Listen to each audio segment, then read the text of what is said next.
السلام علیکم ورحمۃ اللہ وبرکاتہ۔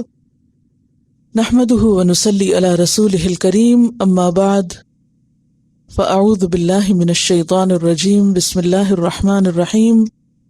رب اشرح لی صدری ویسر لی امری واحلل عقدۃ من لسانی یفقہوا قولی۔ سورۃ النساء۔ سورۃ النساء مدنی سورت ہے، 176 آیات ہیں، 3035 الفاظ ہیں، 16,030 حروف ہیں، 34 رکوع ہیں۔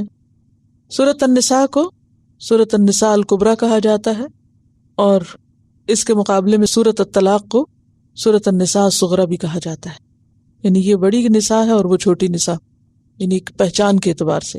اس سورت میں اللہ تعالیٰ کی رحمت اور اللہ تعالیٰ کے عدل کا اظہار ملتا ہے کہ کس طرح انسانوں پر اللہ تعالیٰ نے رحم فرمایا۔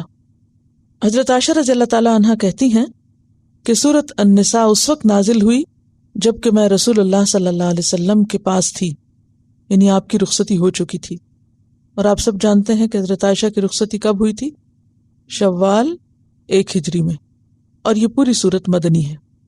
کیا آپ کو معلوم ہے کہ مدنی اور مکی صورتوں سے مراد کیا ہے؟ بنیادی طور پر ہجرت سے پہلے جو صورتیں نازل ہوئیں وہ مکی ہیں، چاہے مکہ کے اندر نازل ہوئیں یا مکہ کے باہر، اور ہجرت کے بعد جتنی صورتیں نازل ہوئیں وہ مدنی ہیں، خواہ وہ مدینہ کے اندر نازل ہوئیں یا مدینہ سے باہر کسی بھی مقام پر۔ جیسے غزوہ تبوک سے لوٹتے ہوئے کچھ آیات نازل ہوئی تھی، تو اب وہ مدینہ کے اندر نہیں نازل ہوئیں، تو وہ کیا کہلائیں گی؟ مدنی۔ اس مضمون کو تفصیل سے پڑھنے کے لیے یہ کتاب قرآن حکیم اور اس کے مباحث، صفحہ نمبر 145۔ مکی اور مدنی کی تقسیم اگرچہ بظاہر مقامات نزول کے اعتبار سے معلوم ہوتی ہے، لیکن در حقیقت وہ زمانہ نزول کے اعتبار سے ہے۔ کس کے اعتبار سے؟ زمانہ نزول کے اعتبار سے، ہم مقامات نزول کے اعتبار سے نہیں۔ یعنی ہم یہ نہیں کہیں گے جو مکہ میں نازل ہوئی وہ مکی ہیں اور جو مدینہ میں ہوئی وہ مدنی ہیں، بلکہ کیا کہیں گے؟ جو ہجرت سے پہلے نازل ہوئی وہ مکی ہیں، اور جو ہجرت کے بعد یعنی زمانے کے اعتبار سے نزول کا تعین ہوگا۔ لہٰذا وہ آیات جو سفر معراج یا سفر ہجرت میں نازل ہوئیں وہ مکی کہلاتی ہیں، جبکہ مدنی سے مراد وہ حصہ ہے جو ہجرت نبوی کے بعد مدینہ میں یا مدینہ سے باہر نازل ہوا۔ اس اعتبار سے وہ آیات جو حدیبیہ یا حجۃ الوداع یا فتح مکہ کے موقع پہ نازل ہوئیں سب مدنی شمار ہوتی ہیں۔ یعنی فتح مکہ کہاں ہوئی تھی؟ تب آپ اس کو مکی صورت نہیں کہیں گے، چاہے وہ مکہ میں نازل ہوئی، ٹھیک ہے؟ بعض صورتیں ایسی ہیں جو کہ پوری کی پوری مکی یا مدنی ہیں، جس طرح سورۃ النساء، ٹھیک ہے؟ مثلا سورۃ المدثر پوری مکی ہے، جبکہ آل عمران پوری مدنی ہے۔ بعض مرتبہ ایسا بھی ہوا کہ پوری سورت مکی ہے اور اس میں چند آیات مدنی ہیں، مثلا سورۃ اعراف مکی ہے لیکن چند آیات مدنی ہے۔ بعض مرتبہ اس کے برعکس بھی ہوتا ہے، پوری سورت مدنی اور چند آیات مکی، مثلا سورۃ حج مدنی ہے اور اس میں 4 آیات مکی ہیں۔ اس صورت میں سورت کے مکی یا مدنی ہونے کا فیصلہ یا تو آیات کی اکثریت کے اعتبار سے ہوتا ہے یا پھر ابتدائی حصے کے اعتبار سے۔ اب آپ دیکھیے، کچھ صورتیں پوری مکی اور کچھ پوری مدنی، کچھ میں زیادہ مکی اور کچھ مدنی۔ تو ایسی صورت میں پھر جس میں مکی اور مدنی دونوں آیات پائی جاتی ہیں تو فیصلہ کس بنیاد پر ہوگا؟ ایک یہ کہ زیادہ حصہ کہاں نازل ہوا، دوسرا یہ کہ ابتدائی حصہ کہاں نازل ہوا، شروع کہاں پر ہوا تھا۔ علماء نے مقام اور وقت کے لحاظ سے بھی مکی و مدنی تقسیم کے علاوہ کچھ اور قسمیں بتائی ہیں۔ مثلاً حضری آیات جو وطن میں نازل ہوئیں اور سفری آیات جو دوران سفر نازل ہوئیں، یعنی مکی مدنی کے علاوہ اور کیا تقسیم بتائی جاتی ہے؟ حضری اور سفری۔ سفر کا لفظ تو عام ہے، حضر کیا ہے؟ حاضر ہونا، یعنی گھر میں ہونا۔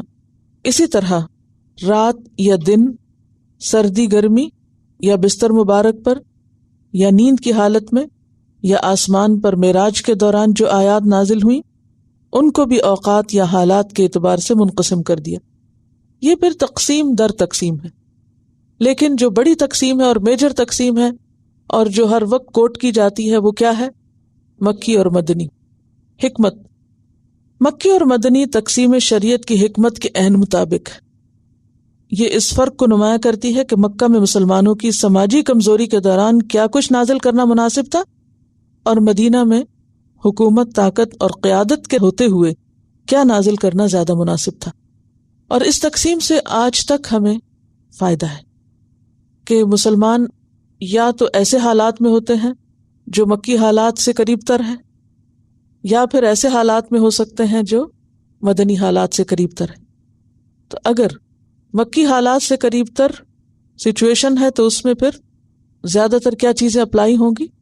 تعلیم و تربیت کے لیے، اگرچہ پورا قرآن ہمارے لیے، لیکن پھر یہ دیکھا جائے گا کہ کون سی چیز کس کانٹیکس میں نازل ہوئی اور کس ترتیب کے اعتبار سے، اور آج ہمیں اس کو کس طرح اپنے اوپر اپلائی کرنا ہے۔ مکی اور مدنی کی پہچان کا طریقہ۔ کسی آیت یا سورت کے مکی یا مدنی ہونے کی پہچان دو طریقوں سے ہوتی ہے۔ نمبر 1 سماعی اور نمبر 2 قیاسی۔ سماعی کیا ہوتا ہے؟ جو سن کے پتہ چلے، جو سنی ہوئی ہو، جیسے کسی صحابی نے کوئی چیز روایت کی، اس کے سامنے ہوئی یا اسے بتایا گیا یا اسے پتہ چلا، اس نے آپ صلی اللہ علیہ وسلم سے سنی یا کسی اور صحابی سے سنی، تو یہ چیز کیا ہوگی؟ سماعی۔ اور قیاسی کیا ہوگی؟ قیاس کیا جائے گا، اندازہ کیا جائے گا۔ سماعی، اس آیت یا سورت کے مکی یا مدنی ہونے کے بارے میں صحیح روایت سے پتہ چلنا سماعی طریقہ کہلاتا ہے۔ یہ طریقہ زیادہ قابل اعتماد ہے کیونکہ صحابہ کرام ہر آیت کا مقام نزول اور زمانہ نزول جانتے تھے۔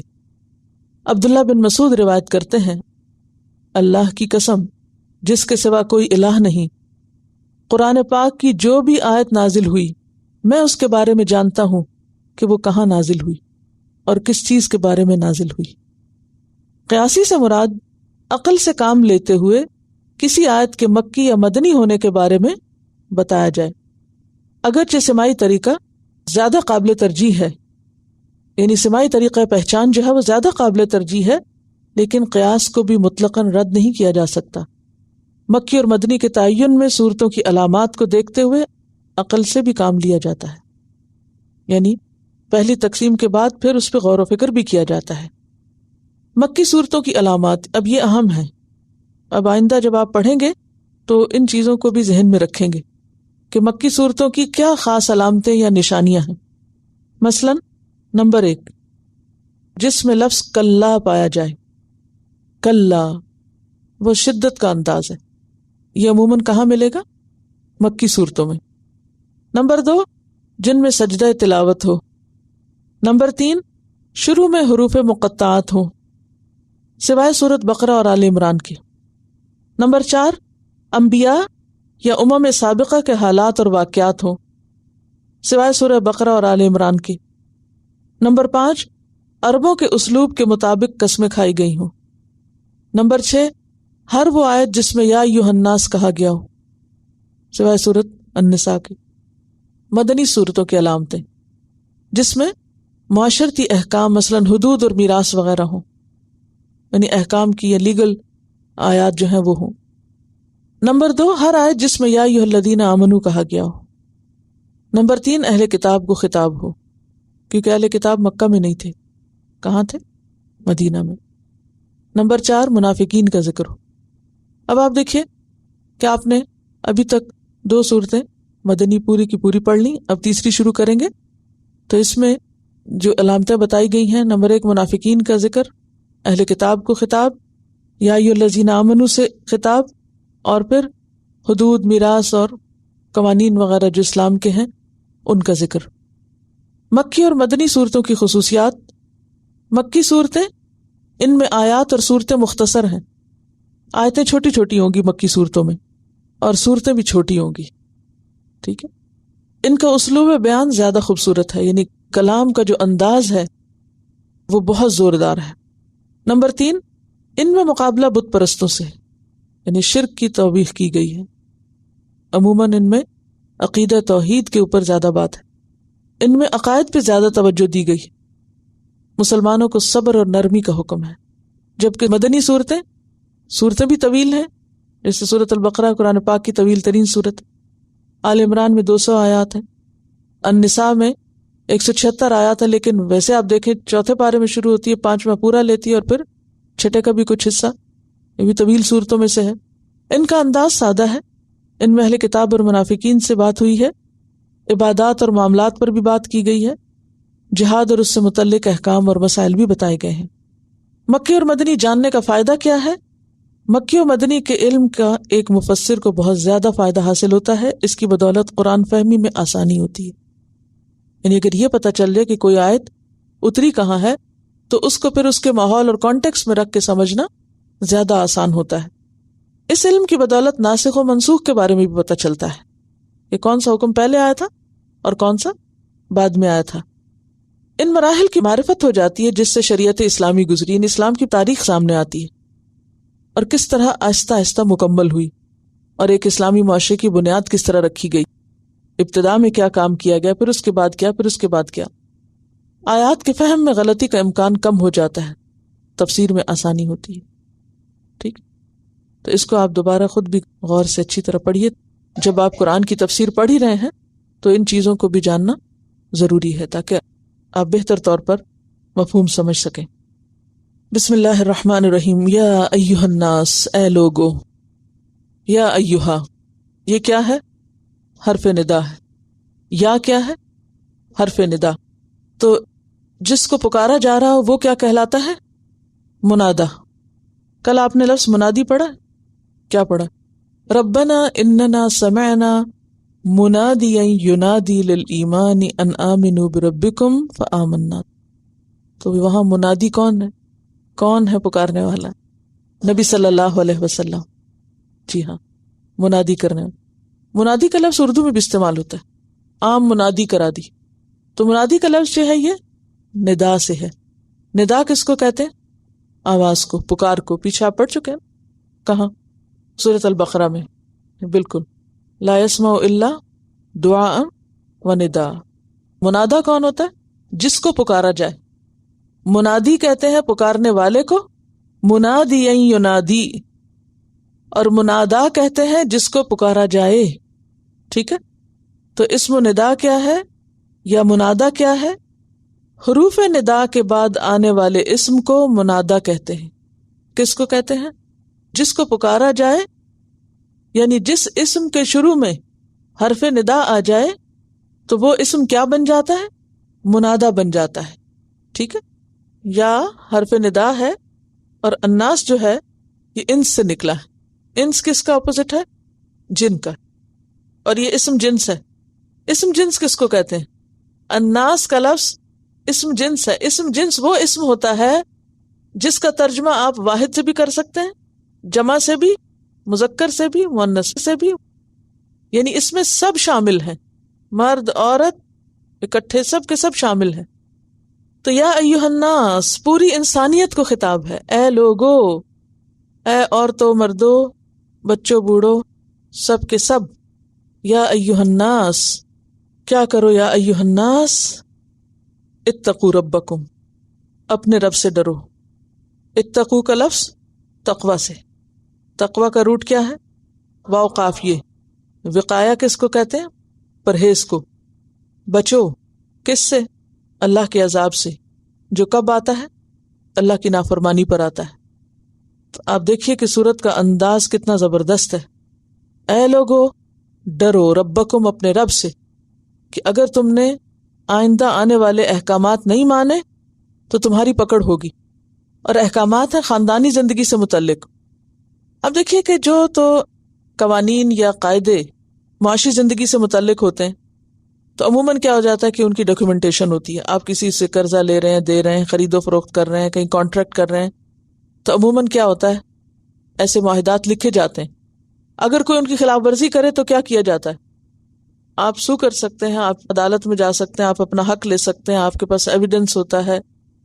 لیکن عموماً خاندانی زندگی سے متعلق جو قوانین ہیں یا احکامات ہیں یا جو حکم ہیں وہ سب اس طرح ڈاکیومنٹ نہیں ہوتے جس طرح مالی معاملات ہوتے ہیں۔ نتیجہ کیا ہوتا ہے کہ ان کی پھر وائلیشن بھی بہت ہوتی ہے، یا نہیں؟ انسان انسانوں کے حقوق کی جو وائلیشن کرتا ہے، اس وائلیشن کا سد باب کیا ہو؟ کوئی عدالت نہیں ہو سکتی. وہ عدالت انسان کے اندر کی عدالت ہے، اور وہ کیا ہے؟ اللہ کا ڈر. تو اس لیے جتنے احکامات اس میں آئیں گے ان کی اصلاح یا ان کے لیے محاسب یا اکاؤنٹیبلٹی کی بنیاد کیا ہوگی؟ اللہ کا تقوی. یا ایھا الناس اتقوا، اے لوگو ڈرو، ربکم، اپنے رب سے. رب کون؟ جو خالق ہو، جو مالک ہو، مدبر ہو، یعنی جس نے تم کو پیدا کیا. اپنے رب سے ڈرو، کیونکہ اپنے خالق کو تو سب پہچانتے ہیں نا. یہ نہیں کہا یا ایھا الناس اتقوا اللہ، بلکہ کیا کہا؟ یا ایھا الناس اتقوا ربکم. ایسا لفظ استعمال کیا، رب کے طور پر وہ صفت استعمال کی کہ جسے سب انسان اپنے اپنے طور پہ مانتے ہیں.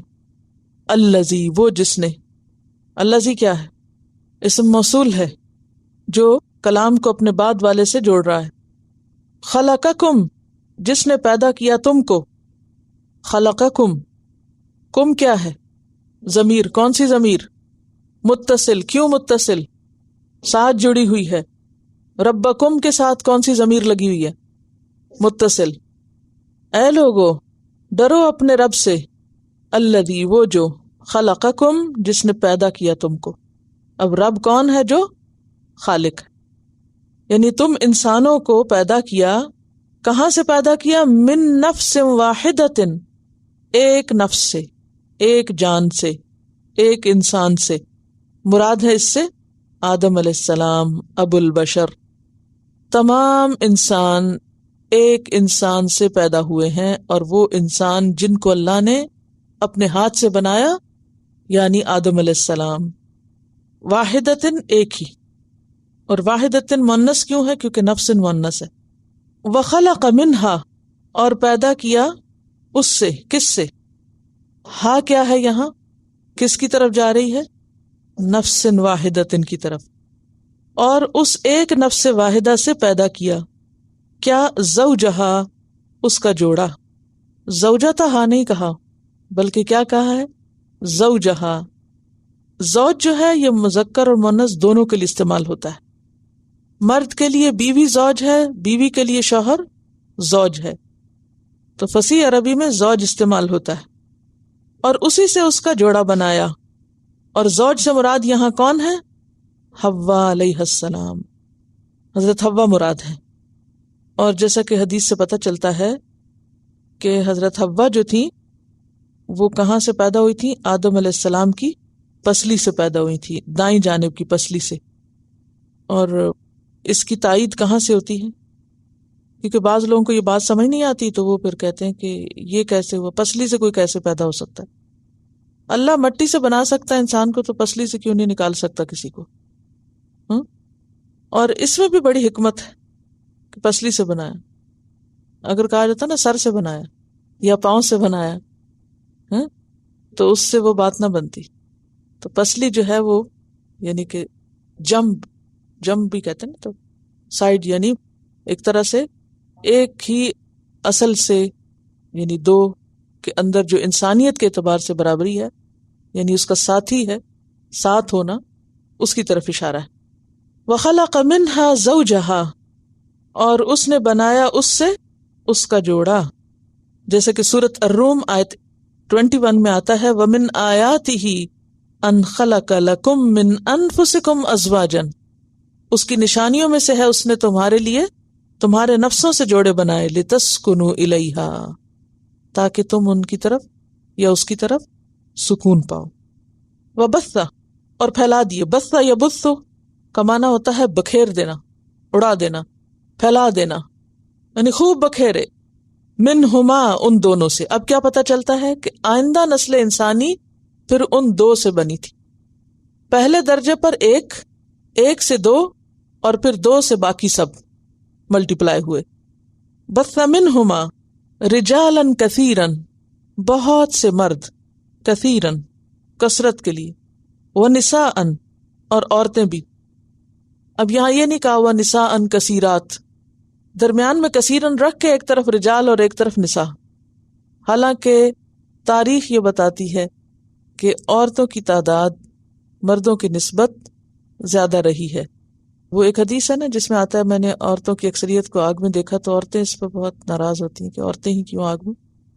تو امام ابن تیمیہ نے اس کی بڑی اچھی تفسیر کی ہے. وہ کہتے ہیں کہ کیونکہ تعداد میں بھی تو عورتیں زیادہ ہیں نا، تو جب ان کی ویسے ہی تعداد زیادہ ہے تو پھر جہاں بھی ہوں گی زیادہ ہی ہوں گی، تو یعنی تعداد کی زیادتی کی وجہ سے. اور پھر دوسرا یہ ہے کہ عادات کی وجہ سے رجالاً کثیراً ونساء. اب یہاں مرد اور عورت کا ذکر کیا، مخنث کا ذکر نہیں کیا. کیوں؟ جو تیسری قسم ہوتی ہے، تیسری قسم بھی تو ہوتی ہے نا. تیسری قسم کو کیا کہتے ہیں؟ مخنث، ہجڑے جن کو کہتے ہیں.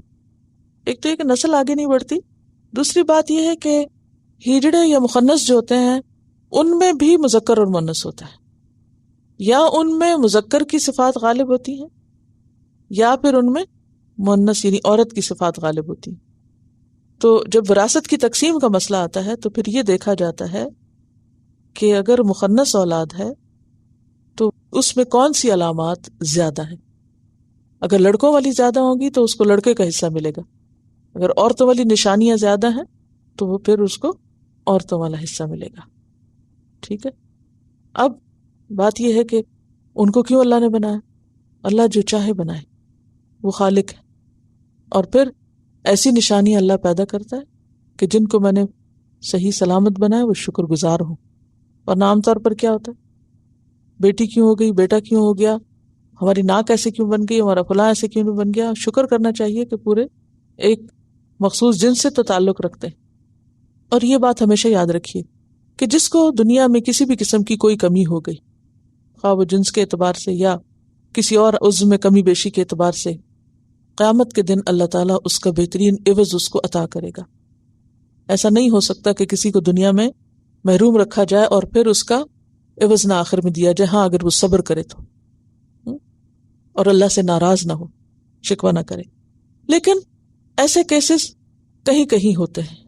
اکثریت کیا ہے؟ مکمل مرد اور عورت کی. تو پھیلا دیے ان دونوں سے بہت سے مرد اور بہت سی عورتیں. واتقوا اللہ، اور ڈرو اللہ سے. الذی، وہ جو، کون ہے؟ تساءلون بہ، تم ایک دوسرے سے سوال کرتے ہو. یہ اصل میں تھا تتساءلون. اب آگے جب انشاءاللہ فعل آپ پڑھ لیں گے تو پھر بتائیں گے کہ پھر ایک تے کہاں گئی. تساءلون بہ، تم ایک دوسرے سے سوال کرتے ہو، ایک دوسرے سے مانگتے ہو، ایک دوسرے سے پوچھتے ہو. بہ، ساتھ اس کے کس کے؟ ہی کی ضمیر کدھر جا رہی ہے؟ اللہ کی طرف. یہ ضمیر کون سی ہے؟ متصل. کیوں؟ کس کے ساتھ جڑی ہوئی ہے؟ بے کے ساتھ. جی.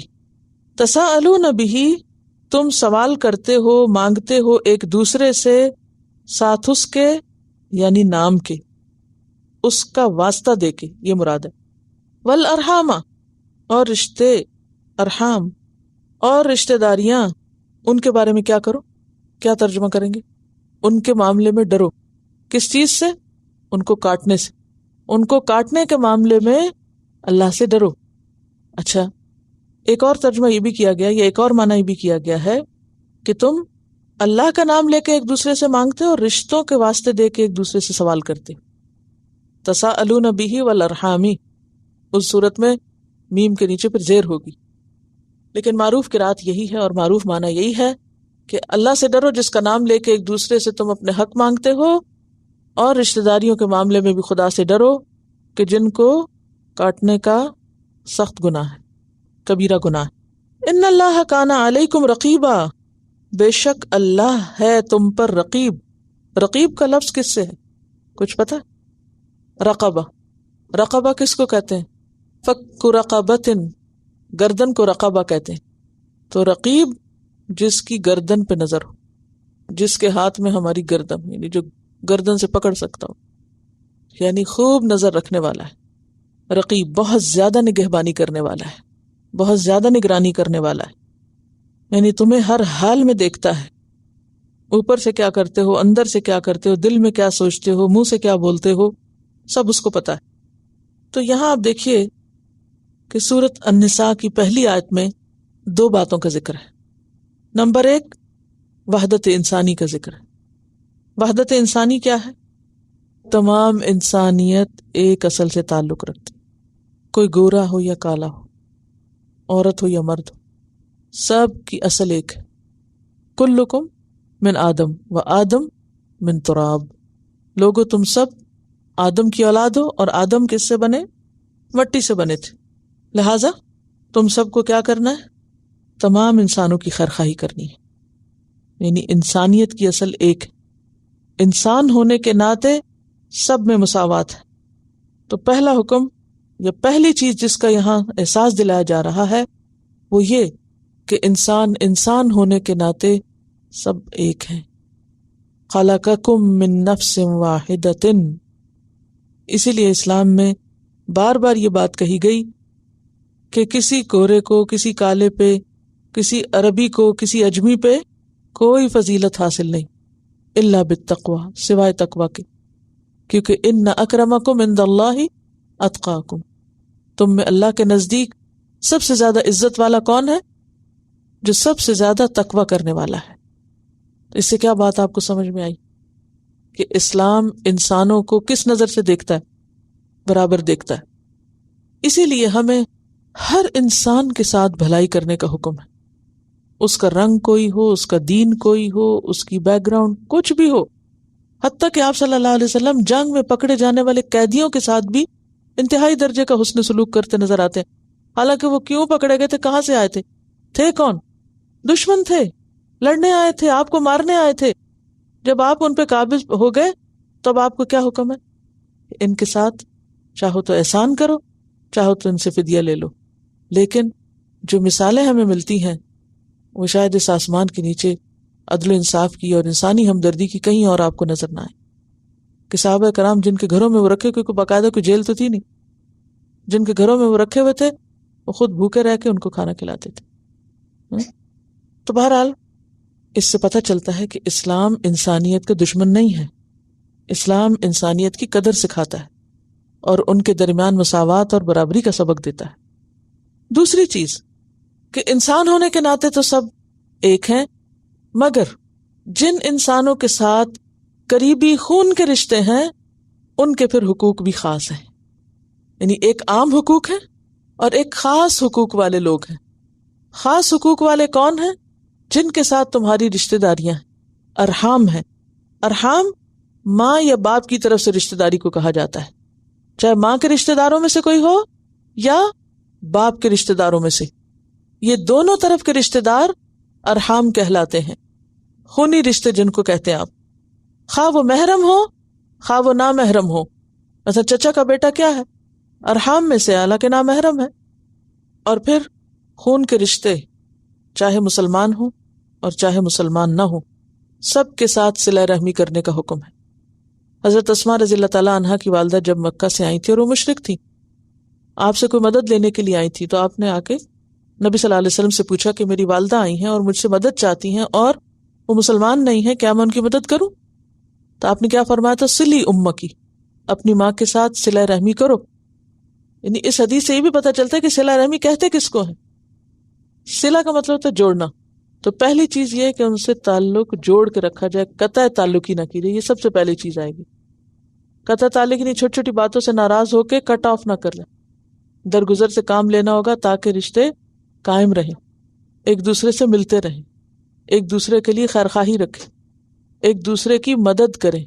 اور جیسے یہاں حضرت اسماء کی والدہ آئیں مدد چاہنے کے لیے تو انہوں نے کیا کیا؟ ان کی مدد کی. تو اس سے کیا پتہ چلتا ہے کہ جب رشتہ دار مدد کے محتاج ہوں تو پہلے ان سے آغاز کریں، یعنی ان کا خیال رکھیں. مثلا اگر کسی کو صدقہ کرنا ہے یا کسی کو کچھ دینا دلانا ہے تو سب سے پہلے آغاز کس سے کرے گا؟ اپنے رشتہ داروں سے کرے گا. ٹھیک ہے؟ Charity begins at home. سب سے پہلے ان کا حق ہوگا، کیونکہ صلی امکی میں مالی مدد بھی آتی ہے. یعنی رشتہ داری جو ہے وہ دین سے مقدم ہوگی یہاں، حقوق کے ادائیگی میں، باقی چیزوں میں نہیں، حقوق کی ادائیگی میں. ایون اگر وہ نان مسلمز بھی ہیں تو بھی اگر رشتہ دار ہیں تو ان کے ساتھ حسن سلوک کیا جائے گا. رسول اللہ صلی اللہ علیہ وسلم نے فرمایا رحم کا لفظ رحمان سے نکلا. رحم کس سے ہے؟ رحمان سے. اللہ تعالیٰ نے رحم سے کہا جو تجھے ملائے گا میں اسے ملاؤں گا، جو تجھے کاٹے گا میں اسے کاٹوں گا، یعنی اپنی رحمت سے. آپ صلی اللہ علیہ وسلم نے یہ بھی فرمایا جو شخص چاہتا ہو کہ اس کے رزق میں فراخی ہو اس کی عمر لمبی ہو، اس سے صلہ رحمی کرنی چاہیے. تو گویا صلہ رحمی کا فائدہ کس کو ہوگا؟ کرنے والے کو ہوگا، اسی پہ لوٹے گی. اور جو قطع رحمی کرے، فرمایا قطع رحمی کرنے والا جنت میں نہیں جائے گا. آپ صلی اللہ علیہ وسلم نے یہ بھی فرمایا کہ بدلے کے طور پہ رشتہ ملانے والا نہیں، کہ جو آپ سے اچھا ہے آپ اس سے اچھے ہیں، اور آپ کہ میں تو بہت صلہ رحمی کر رہی ہوں کیونکہ میرا تو اپنے رشتہ داروں سے تعلق اچھا ہے، لیکن اس کے پیچھے کیا کہ اصل میں وہ اچھے ہیں، وہ ملا کے رکھتے ہیں. رشتہ ملانے والا تو وہ ہے، یعنی صلہ رحمی کرنے والا تو وہ ہے کہ جب اس سے رشتہ توڑا جائے تو وہ اسے ملائے، یعنی جو اس سے کاٹے وہ اس سے جوڑ کے رکھے، یعنی جو اس کا حق نہ دے، جو اس کو نہ پوچھے وہ اس کا خیال کرے. حضرت ابو ہریرہ کہتے ہیں کہ ایک شخص نے کہا میرے کچھ قریبی لوگ ایسے ہیں، میں ان سے رشتہ ملاتا ہوں وہ مجھ سے رشتہ توڑتے ہیں، میں ان سے اچھا سلوک کرتا ہوں وہ مجھ سے برا سلوک کرتے ہیں، میں ان سے حوصلے سے پیش آتا ہوں وہ میرے ساتھ جاہلوں کا سا برتاؤ کرتے ہیں. آپ نے فرمایا اگر ایسی ہی بات ہے جو تم کہہ رہے ہو تو گویا تم ان کے منہ میں گرم راکھ ڈال رہے ہو، اور جب تک تم اس حال پہ قائم رہو گے ان کے مقابلے میں اللہ کی طرف سے تمہارے لیے ایک مددگار ہمیشہ رہے گا. یعنی ان کی بدسلوکی کا جواب تمہیں اللہ کی طرف سے اچھے انعام کی شکل میں ملے گا، یعنی اس کی جزا تمہیں اللہ دے گا. اللہ تعالیٰ تمہارے لیے ان کے عوض کوئی مددگار پیدا کر دے گا. یعنی آپ مثلا ان سے اچھا کریں، وہ آپ سے اچھا نہیں کر رہے تو آپ کو ایسا لگ رہا ہے جیسے آپ خسارے میں جا رہے ہیں، فرما نہیں، وہ کمی کہیں اور سے پوری کر دے گا، یعنی اس کا بدلہ کسی اور طرف سے اللہ آپ کو دے دے گا، لیکن آپ اپنی طرف سے اچھا کرتے رہو. میں سوچتی ہوں کہ رشتہ دار تو دیکھیں نا، خون کا رشتہ ہے، ایک خون ہے سب میں، تو ان کو صدقہ ہی کیوں دیں؟ ان کو اپنے احسن مال میں سے دیں، اللہ یہ کہ اپنے اصل مال میں سے دے کر اگر نہیں کچھ ابھی بھی مزید ضرورت مند ہے تو پھر صدقات باہر دینے سے پہلے ان کو دے دیں. لیکن کچھ رشتے ایسے ہیں کہ جن کو دیا جا سکتا ہے اور کچھ ایسے ہیں جن کو زکوٰۃ وغیرہ نہیں دی جا سکتی، وہ انشاءاللہ وہیں پڑھیں گے جہاں آئے گا. ایک شخص نے آپ صلی اللہ علیہ وسلم سے پوچھا یا رسول اللہ مجھے ایسا عمل بتائیے جو میں جنت میں لے جائے، یعنی میں جنت میں جانا چاہتا ہوں، مجھے کوئی جنت میں جانے والا کام بتائیے. آپ نے فرمایا اللہ کی عبادت کرو، اس میں ذرا بھی شرک نہ کرو، نماز قائم کرو اور زکوٰۃ ادا کرو اور صلہ رحمی کرو. تو گویا صلہ رحمی جو ہے، رشتہ داروں کا خیال رکھنا، یہ کن کاموں میں سے ہے؟ جنت میں لے جانے والے کاموں میں سے ہے. آپ صلی اللہ علیہ وسلم نے یہ بھی فرمایا کوئی گناہ بغاوت اور قطع رحمی سے زیادہ اس بات کا اہل نہیں کہ اللہ اسے دنیا میں بھی فوراً سزا دے اور اس کے ساتھ ساتھ آخرت میں بھی اس کے لیے عذاب بطور ذخیرہ رکھے. یعنی سب سے بڑا گناہ جس کی وجہ سے انسانوں کو دنیا میں بھی مصیبتیں آتی ہیں اور آخرت میں تو محفوظ ہی ہیں مصیبتیں ان کے لیے، وہ کیا ہے؟ قطع رحمی، رشتہ داروں سے کاٹنا، رشتہ داروں کو دور کرنا. تو واتقوا اللہ الذی تساءلون بہ والارحام. تو یہاں پر پہلی آیت سے دو باتیں پتہ چلی، ٹھیک ہے. نمبر 1 وحدت انسانیت، اتحاد انسانی کی بنیاد کہ سب ایک اصل سے ہیں، اور نمبر 2 خصوصی طور پر رشتہ داروں کے ساتھ اچھا سلوک. اور ان کی اس اچھے سلوک کی بنیاد کیا بتائی گئی؟ اللہ کا تقوی، اللہ کا خوف. اور پھر یہاں یہ جو بات خاص طور پہ کہی گئی نا، الذی تساءلون بہ، ایک حدیث میں آتا ہے جب تم سے کوئی اللہ کا نام لے کر مانگے تو اس کو دو، یعنی جو اللہ کا واسطہ دے تم کو تو تم کیا کرو. تساءلون بہ کا کیا معنی؟ اس کا نام لے کے کوئی تم سے مانگے، جیسے فقیر عام طور پہ کہتے ہیں، کیا کہتے ہیں؟ اللہ کے نام پہ دے دو، اللہ کا واسطہ. اسی طرح اگر کوئی مال نہیں بلکہ کوئی ناراض ہو گیا تو اس کو منا رہا ہے تو کہتے ہیں اللہ کا واسطہ مان جاؤ. تو جو اللہ کا واسطہ دے کے کچھ کہے تو کیا کرو؟ پھر اللہ کے نام کا لحاظ رکھو. تو تساؤل باللہ جو ہے، یعنی اللہ کا نام یا اللہ کا واسطہ دے کے ایک دوسرے سے جو مانگنا ہے، ایسا کیا جا سکتا ہے، یعنی اللہ کے نام کا واسطہ دیا جا سکتا ہے. دوسرے میرا سوال یہ ہے کہ کیا رشتوں کا واسطہ دیا جا سکتا ہے؟ دیکھیے غیر اللہ کے نام کی قسم تو نہیں کھائی جا سکتی، لیکن واسطہ دیا جا سکتا ہے. تمہارے اپنے بیٹے کی خاطر ہی یہ کام کر لو، یا باپ کے نام کی لاج رکھو، ایسے کرنے میں کوئی حرج نہیں، یہ کوئی گناہ کی بات نہیں، لیکن قسم نہیں کھا سکتے، کیونکہ نبی صلی اللہ علیہ وسلم فرمایا کہ من کان حالفا فلیحلف باللہ، جس کو قسم کھانی وہ صرف اللہ کے نام کی قسم کھائے. اللہ کے علاوہ کسی اور کے نام کی قسم نہیں کھا سکتے، لیکن واسطہ دے سکتے ہیں، کیونکہ یہاں یہی تو کہا جا رہا ہے کہ ارحام کا واسطہ دیتے ہو تم. ٹھیک ہے. ان اللہ کان علیکم رقیبا، بے شک اللہ تم پر نگران ہے. یہ بہت ہی زبردست بات ہے. اس میں آپ دیکھیے ان اور اللہ اور کانا اور علیکم اور رقیبا، ہر لفظ میں تاکید ہے. انا کس کے لیے استعمال ہوتا ہے؟ اور کانا کا مطلب ہے، ایسا ہی ہے، وجود. کانا کون، یعنی کسی چیز کے وجود کی طرف اشارہ. علیکم رقیبا ویسے ہوتا ہے رقیباً علیکم، لیکن جب علیکم پہلے آ گیا اور زیادہ تاکید ہو گئی. اور رقیبا، رقیب کس کے وزن پر ہے؟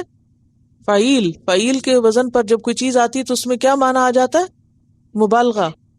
جی، بہت زیادہ نگرانی کرنے والا ہے.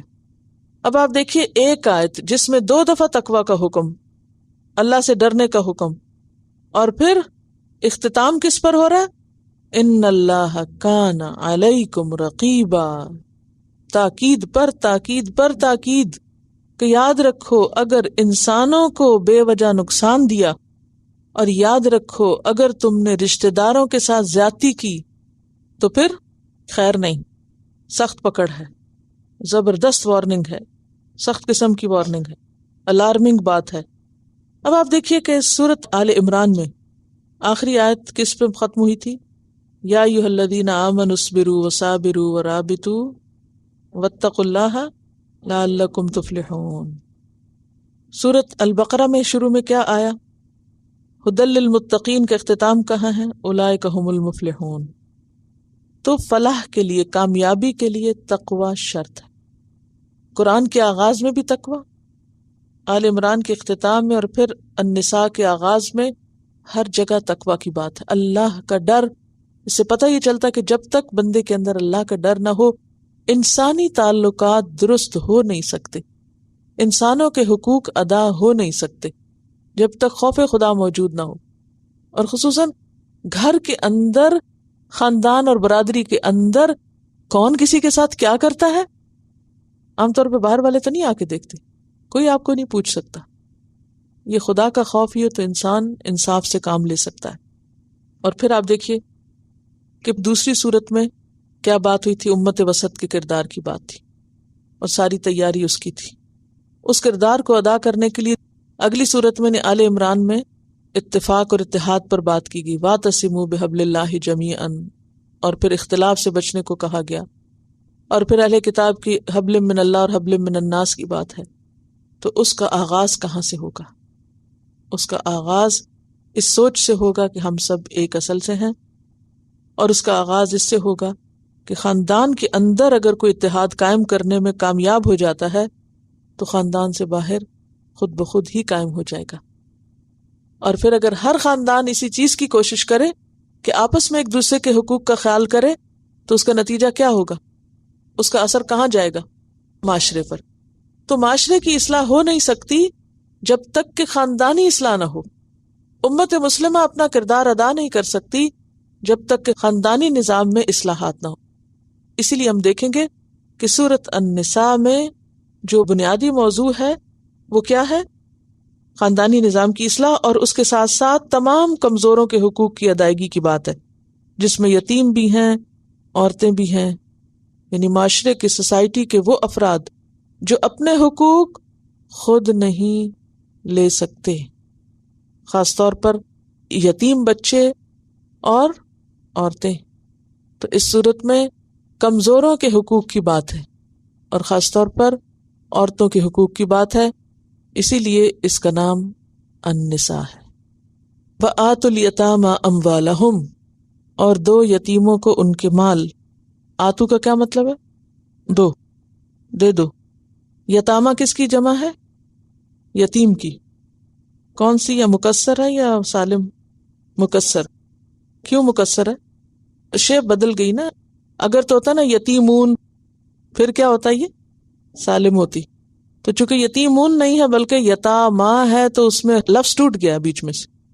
یتیم کی بجائے یتا ہو گیا تو الف آ گیا نا بیچ میں، تو اس لیے یہ مکسر ہو گئی، لفظ ٹوٹ گیا. تو آت الیتاما، دو یتیموں کو، کیا، اموالہم، ان کے مال. اموال کس کی جمع ہے؟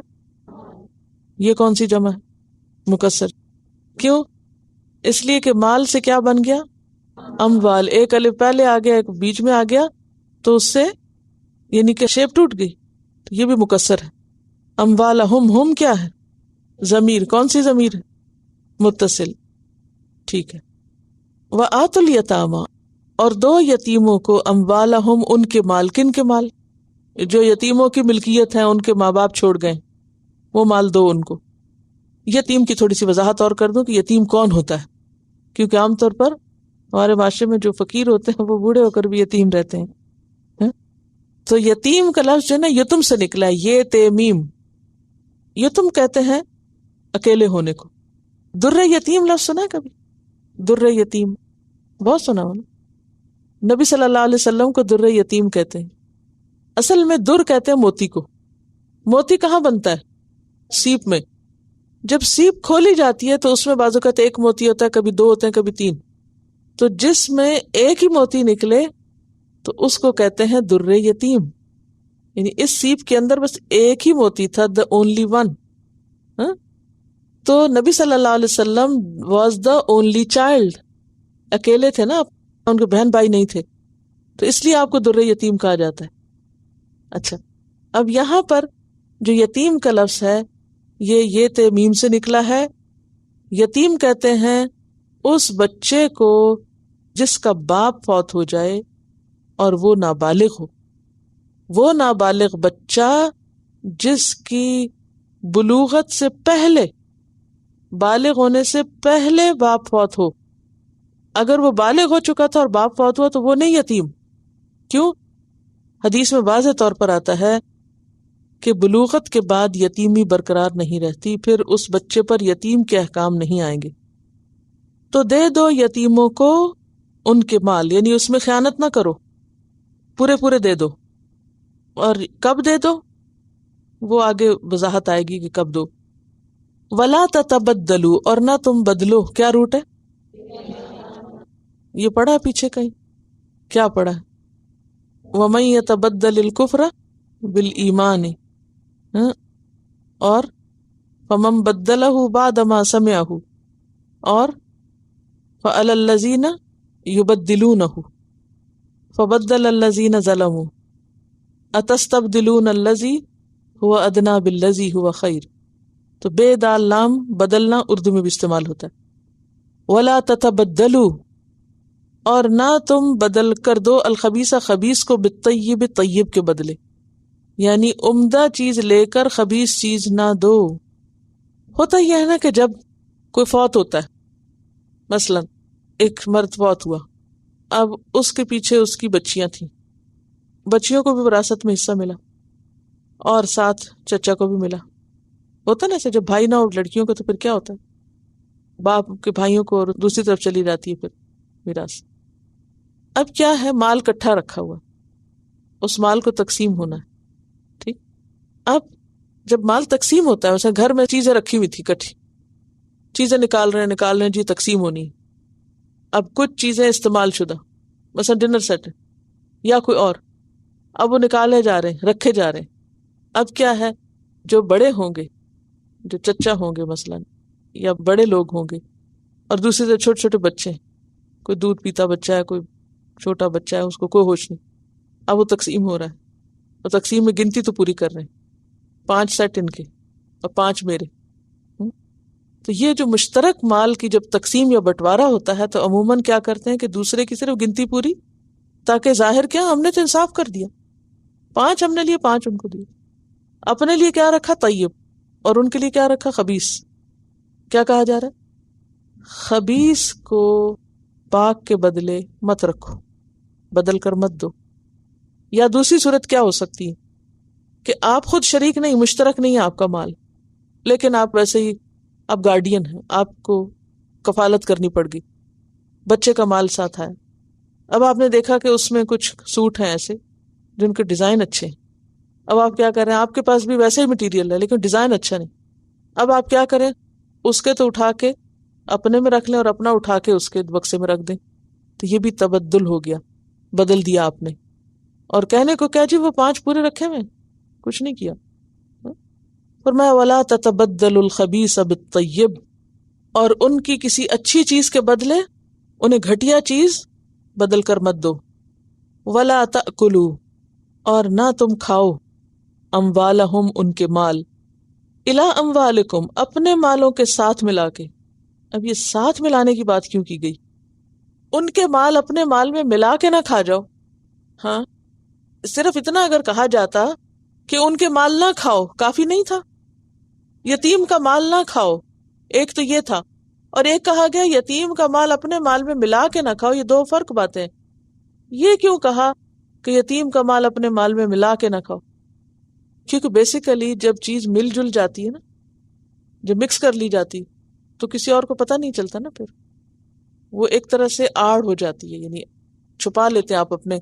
لوگوں کی نظروں میں آپ سچے ہوتے ہیں اور لوگوں کو پتہ نہیں چلتا کہ آپ گڑبڑ کیا کر رہے ہیں. لوگ سمجھتے ہیں یہ آپ کا اپنا ہے، حالانکہ وہ آپ کا اپنا نہیں ہوتا، وہ یتیم کا ہوتا ہے، لیکن کسی کو پتہ نہیں چلتا کہ یتیم کا ہے. کیوں؟ کہ وہ مکس ہو گیا نا. تو کوئی ایسی چیز جو مکس ہو سکتی ہو، مثلاً یتیم کا دودھ خالص ہے اور آپ کا پانی والا ہے، اب آپ کیا نہ کریں. ایک چھوٹی سی مثال ہے. اچھا، وَلَا تَأْكُلُوا أَمْوَالَهُمْ إِلَىٰ أَمْوَالِكُمْ، اور ان کے مال اپنے مال میں ملا کے نہ کھاؤ. إِنَّهُ كَانَ حُوبًا كَبِيرًا، بے شک یہ بہت بڑا گناہ ہے. اب بظاہر دیکھنے میں یہ چھوٹے چھوٹے ٹرکس ہیں نا، یا چالاکیاں ہیں، آج جیسے بزنس ٹرک کہتے ہیں، یہ بھی چھوٹی چھوٹی ہوشیاریاں ہیں کہ تعداد پوری کر دی، کوالٹی خراب کر دی، یا یہ کہ مکس کر کے کچھ اس طرح کی گڑبڑ کی کہ پتہ نہ چلے اور اچھا برا سب ملا لیا اور اچھا پھر اپنی طرف کر لیا. دوسروں کو کوئی خبر نہیں، عام انسان دیکھنے والوں کو کچھ پتہ نہیں. آپ لوگوں کی نظر میں انتہائی پارسا ہیں، بہت اچھے ہیں. ہاں؟ آپ نے بظاہر کوئی گناہ نہیں کیا، آپ نے اپنے آپ کو بھی تعویل کر کے مطمئن کر لیا میں نے 5 کی بجائے 5 ہی رکھے. یا یہ کیا میرا اپنا بھی تو تھا نا، میرا اور اس کا مل گیا تو ہم نے ملا جلا کے کھا لی. نہیں، انہ کان حوبا کبیرا، جہاں چھپا دھوکا بھی دو گے تو بہت بڑا گناہ کماؤ گے. اللہ کو سب پتا چل رہا ہے. ان اللہ کان علیکم رقیبا، اللہ تمہاری گردنوں پہ نظریں رکھے ہوئے کہ کدھر موڑتے ہو، کہاں سے کیا ہوشیاری کر رہے ہو. تو عموماً لوگ ان باتوں کو کیا سمجھتے ہیں؟ بڑی ہوشیاری کی بات، بڑی انٹیلیجنس اور بہت ذہانت سمجھتے ہیں اپنی.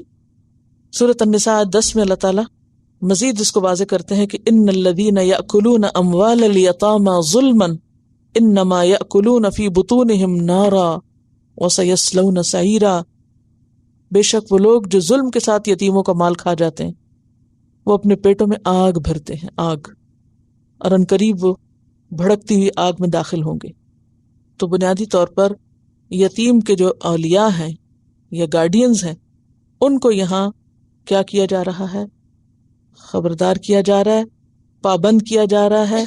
کس بات کا؟ کہ تمہیں ان کے مال کی حفاظت کرنی ہے، اور پھر یہ کہ وہ مال تمہارے لیے امانت ہے، یعنی خبیث کو طیب سے نہ بدل لو، اور پھر اس کے مال کی حفاظت کرو. اور اگر مال اس لیے ملا رہے ہو کہ تم اس کو نقصان دو تو یہ حرام ہے.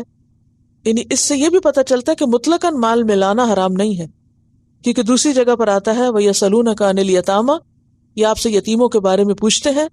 قُلْ إِصْلَاحٌ لَهُمْ خَيْرٌ، کہہ دیجئے ان کے لیے اصلاح بہتر ہے، جو چیز ان کے لیے اچھی سمجھتے ہو وہ کرو. وَإِن تُخَالِطُوهُمْ فَإِخْوَانُكُمْ، اگر ان کو ملا لو اپنے ساتھ تو تمہارے بھائی ہیں. جو اپنے مال کے ساتھ خیر خواہی کر رہے ہو اگر ان کے مال کو بھی ساتھ ملا لو تو کوئی حرج نہیں. تو اس سے یہ پتہ بھی چلتا ہے کہ یتیم کے مال کو نقصان دینا منع ہے. اگر یتیم کے مال کو آپ انویسٹ کر رہے ہیں اور اس کو بڑھا رہے ہیں تو یہ زیادہ پسندیدہ بات ہے. ملانے سے منع صرف اس وقت کیا گیا جب نیت خراب ہو اور یتیم کو نقصان پہنچانا مقصود ہو یا دھوکہ دینا مقصود ہو. اس میں ایک روایت بھی آتی ہے، حضرت عائشہ سے روایت ہے کہ عہد رسالت میں ایک شخص کی ولایت میں ایک یتیم لڑکی تھی. عہد رسالت میں ایک شخص کی ولایت میں، ولایت کیا ہوتا ہے؟ نہیں، وہ ولی تھا، اس کا گارڈین تھا. تو ایک یتیم لڑکی اس کی ولایت میں تھی اور اس کا ایک باغ تھا جس میں یہ لڑکی بھی شریک تھی. قریبی رشتہ دار ایسی ہو سکتی کہ جس میں وراثت میں اکٹھے ہو گئے وہ. اس شخص نے اس یتیم سے نکاح کر لیا اور مہر دینے کے بجائے باغ کا حصہ بھی خود رکھ لیا، یعنی دینے کے بجائے لڑکی کا حصہ بھی خود ہتھیا لیا. بعض لوگ نکاح کرتے بھی اس لیے ہیں، بعض لڑکیوں کا نکاح کرتے ہی نہیں ہے تاکہ وراثت تقسیم نہ ہو، اور بعض کا اس لیے کر لیتے ہیں تاکہ ان کا بھی ہتھیا لیا جائے، اس پہ بھی قبضہ کر لیا جائے. تو ایسے تمام اعمال جو ہیں یا ایسے تمام کام جو ہیں وقتی طور پر اگر یتیم اپنے حقوق کی حفاظت نہیں کر سکتا تو اللہ کے ہاں سخت پکڑ کا سبب ہوں گے. حوباً کبیرہ، حوب گناہ کو کہتے ہیں، لیکن حوب وہ گناہ ہوتا ہے جو آئلی زندگی سے متعلق ہو، یعنی خاندانی زندگی میں ایک دوسرے کے حقوق تلف کرنا، وہ حوب کہلاتا ہے.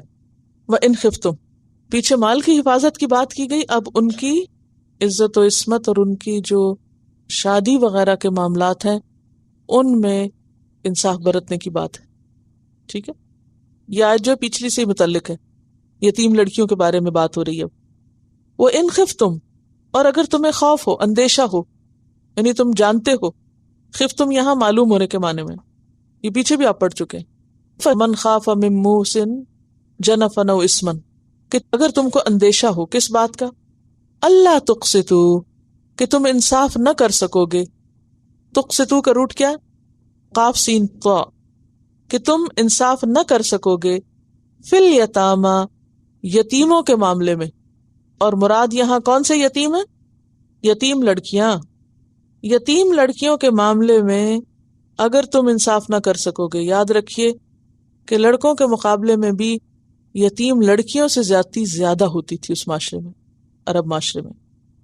تو اب ہوتا یہ کہ یتیم بچی جب بالغ ہوتی، جوان ہوتی، تو عموماً اس کے ساتھ زیادتی ہوتی، اور اس کی کئی ایک صورتیں تھیں.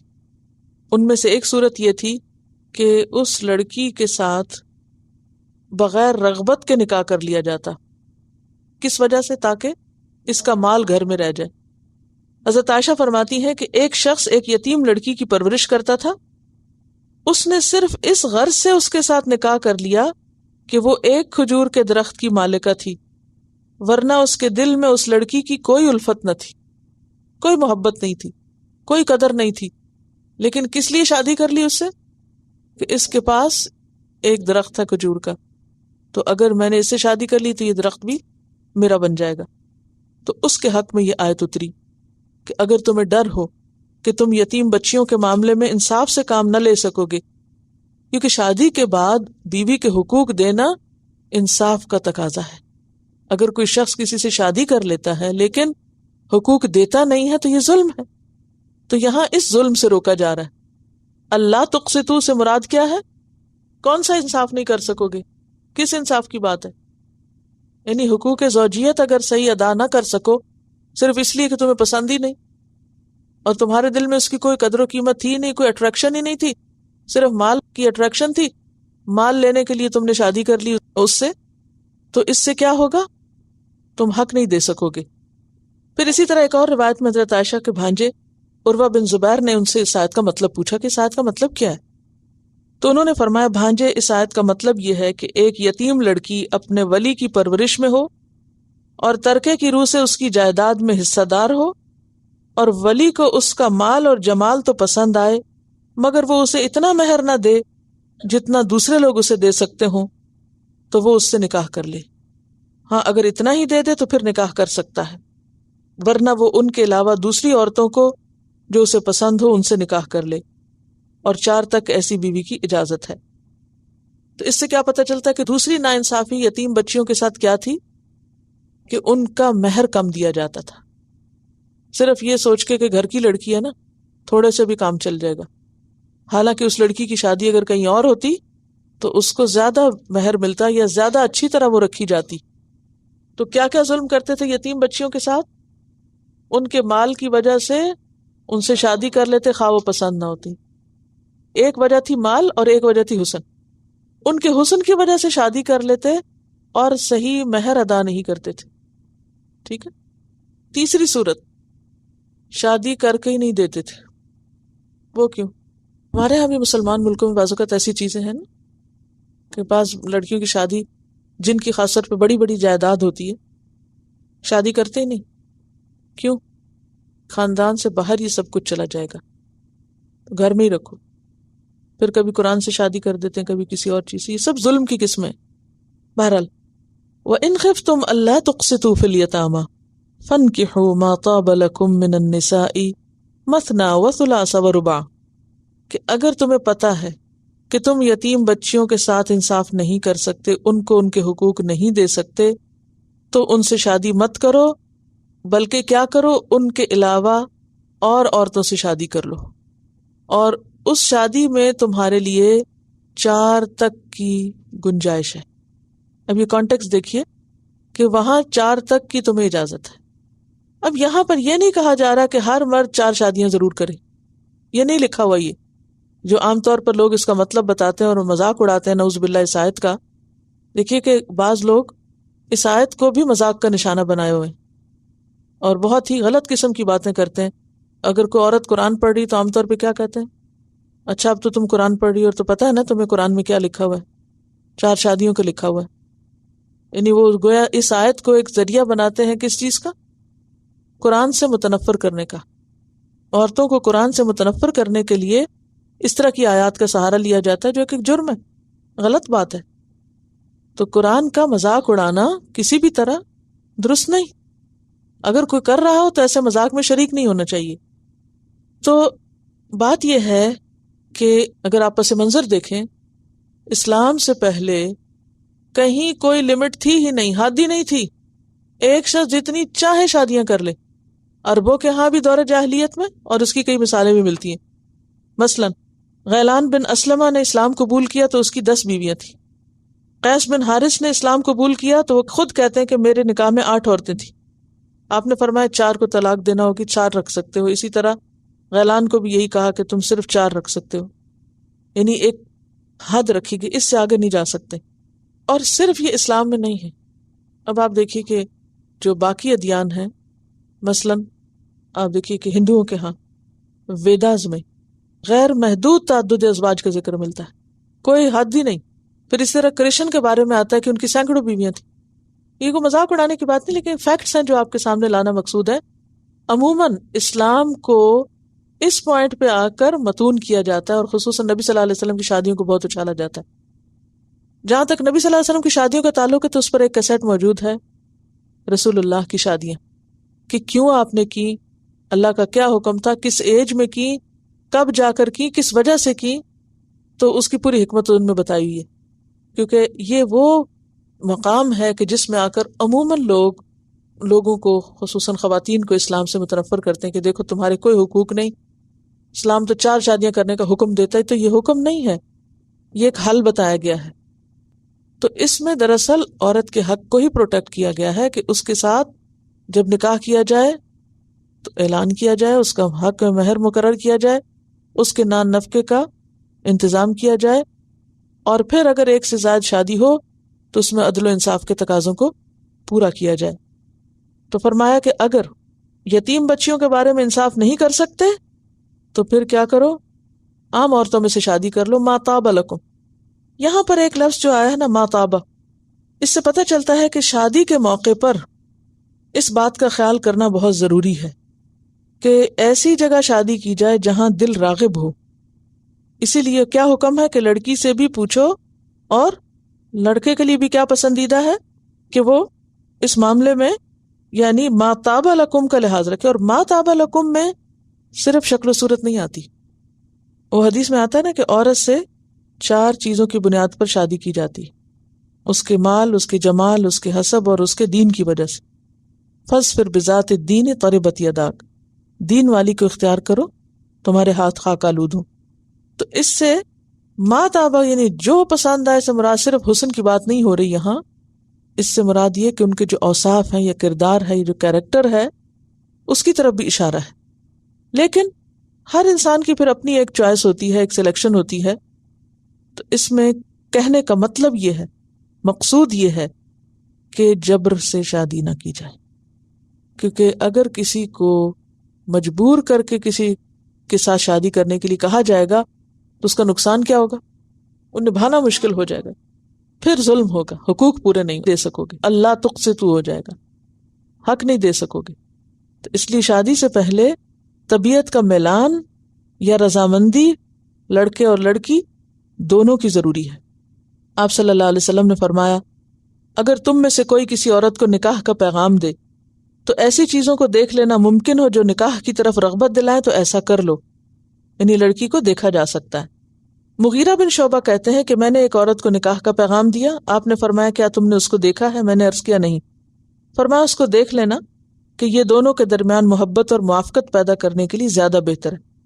مسند احمد کی روایت ہے۔